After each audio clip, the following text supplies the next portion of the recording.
So we're here at the Garden Tomb, site just a little bit north of the Old City. A little bit south of me is the Damascus Gate. I can see it from here. So this is sometimes, thought of to be the traditional site, or the site for Golgotha. You can kind of see the two eyes, the forehead, the nose. There's been a lot of snow damage, things like that, so it's hard to see now. But this place was purchased about 120 years ago by a group of Englishmen. It's not owned by a particular church. They don't charge anything for you to get in here for free. And this could potentially be the alternate site for Jesus' crucifixion, and then we're going to see in a little bit his garden tomb.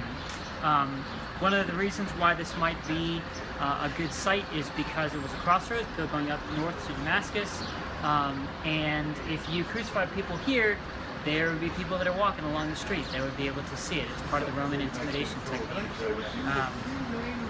Also, one possibility is that this uppermost point would be Mount Moriah, possible site for where Abraham almost sacrificed Isaac. So perhaps this could be the same site, both Abraham and Isaac, and also for the crucifixion of Jesus.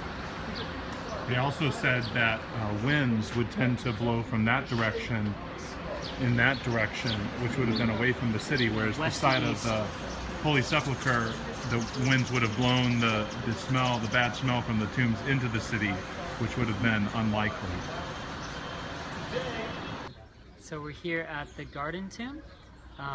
We looked over at Golgotha. Now we're a little bit further northwest from there. And this is possibly the site of Jesus' burial. There's a few reasons for why it might be that. In the tomb that's right there, it has a really large, called antechamber. It's basically the weeping chamber. It's large so that people would be able to come in and weep as they see the body. Towards the right of the weeping chamber is some large spots where you could place bodies, just full out, not in little cubby holes, but laid out. And then there's a track there. You can put the large stone over. Tell us a little bit about the garden, Andy. Right, oh yeah. That's what I was forgetting. So this is a large garden. There's two things that were found here through sort of archaeological things that really help to lend credence to this being perhaps the garden of a rich man. The first is the presence of a very large cistern that's directly behind them. Kind of over, I think it's this right here you're looking at. This is a 250,000 gallon cistern.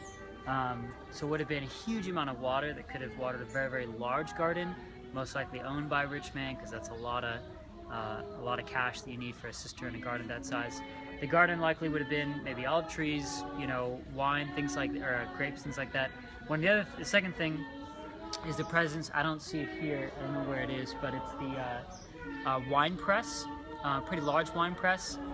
So possibility that this garden would have been a place for vines, in order to make grape juice and wine. So all those things combined together make it a definite possibility. This would be the birthplace of Jesus. But the important thing that our guide said, and we want to emphasize also, is that it doesn't matter. Jesus isn't here. So it's cool, to see perhaps where he was buried, but the place where he's buried doesn't matter as much as the fact that he's not buried there anymore. So that's the important thing to take away from all this stuff that you've been seeing here. It's not important where he was crucified or where he was buried. It's important that he was crucified and that he also is risen. And he's coming back. That's Amen. The best part.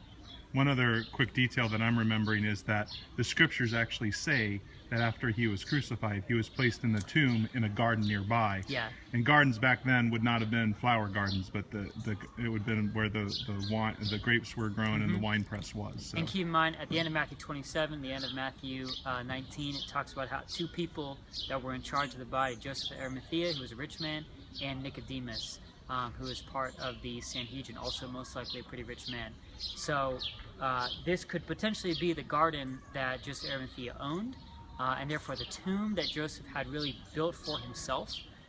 It's pretty expensive to buy and to construct a tomb hewed out of solid rock. Also, Nicodemus bought about 75 pounds of myrrh and aloes and spices, actually did the research on this when I preached on it just a few weeks ago. There would have been perhaps $250,000 for that much myrrh and aloes, at least by today's prices. So you're talking some pretty serious cash for both the garden tomb and the spices used for the burial of Jesus. Here is where the wine press would have been, and that basin there in the rock would have been where they would have crushed the grapes, and we're at Jesus, the place where they believe that Jesus was buried.